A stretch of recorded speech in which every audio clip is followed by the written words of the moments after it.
సర్వాధికారియు మన రక్షకుడునైన యేసుక్రీస్తు వారి నామములో శుభములు కలుగునుగాక. నేటి వాక్య ధ్యానము మత్తయి సువార్త 6వ అధ్యాయము 1వ వచనం.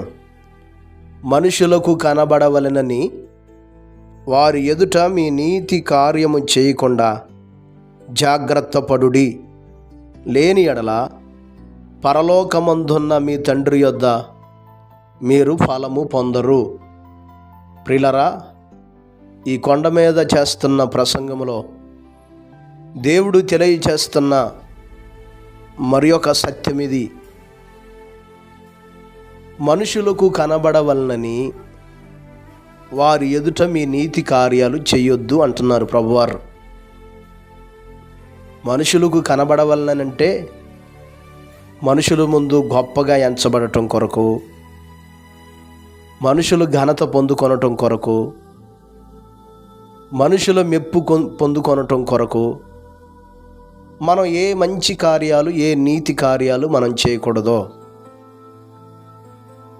అంటే నీతి కార్యాలు, మంచి కార్యాలు చేయటం తప్పని కాదు, కానీ అది దేవుని చిత్తానుసారంగా ఆయన్ను సంతోషపరిచే విధంగా రహస్యమందు చూస్తున్న దేవుడు మనకు ప్రతిఫలం ఇచ్చే రీతిగా మనం చేయాలి. కానీ కేవలం మనుషుల మెప్పు పొందుకొనటం కొరకు చేయకూడదు. ఈ అధ్యాయం అంతా మనం చదువుతూ ఉంటే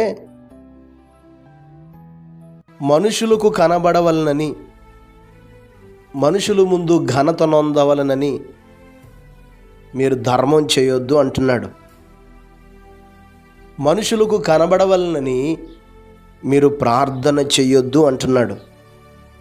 మనుషులకు కనబడు నిమిత్తము మీరు ఉపవాసం చేయొద్దు అంటున్నాడు. అంటే ఉపవాసం చేయటం, ప్రార్థించటం, ధర్మం చేయటం తప్పు కాదు. కానీ మనుషులు మెప్పు పొందుకొనటం కొరకు కొంతమంది మనుషుల ముందు ఘనముగా ఎంచబడటం కొరకు జరిగించేవారుగా ఉంటారు. అది మంచి పద్ధతి కాదు అని తెలియజేస్తున్నారు.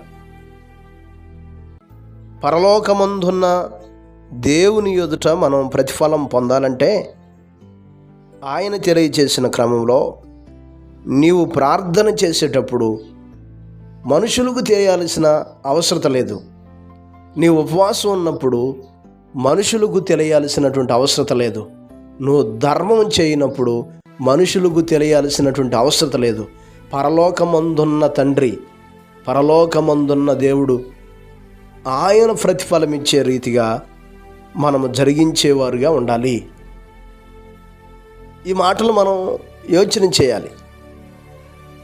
మనుషులు మెప్పు కంటే దేవుడు అనుగ్రహించే ప్రతిఫలమే ఉన్నతమైనది. ఆనాటి దినాల్లో శాస్త్రులు, పరిసయ్యులు వారు ఏ కార్యాలు చేసినా మనుషులకు కనబడు నిమిత్తమే తమ పనులు చేస్తారంట. 23వ అధ్యాయం 5వ వచనం ఇదే మత్తయి సువార్తలో మనం చదువుతాం. ఎందుకంటే వారు మనుషులు మెప్పు పొందుకునేవారు. మనుషుల ముందు గొప్పగా తమను తాము ఎంచుకునేవారు గనుక మనుషులు మెప్పు, మనుషులు పేరు పొందుకొనటం కొరకు వారు జరిగించే కార్యాలన్నీ మనుషులు కనబడి నిమిత్తమే చేస్తారు. ప్రియులారా, ఈరోజు మన జీవితాల్లో కూడా మనం అలాగ ఉండటానికి వీల్లేదు.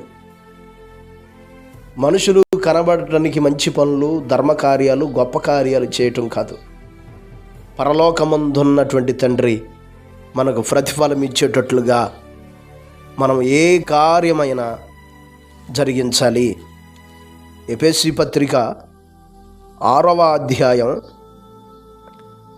6-7 వచనాలు మనం చదువుతూ ఉంటే అక్కడ దాసులను, పనివారిని ఉద్దేశించి చెబుతున్న మాటలు అక్కడ మనం చదువుతాం. మనుషులను సంతోషపెట్టువారు చేయనట్లు కంటికి కనబడుటకే కాక క్రీస్తు దాసులమని ఎరిగి దేవుని చిత్తమును మనవపూర్వకముగా జరిగించుచు మనుషులకు చేసినట్టు కాక ప్రభువునకు చేసినట్టే ఇష్టపూర్వకముగా సేవ చేయుడి. ఇక్కడ ఏమి వివరిస్తున్నాడు?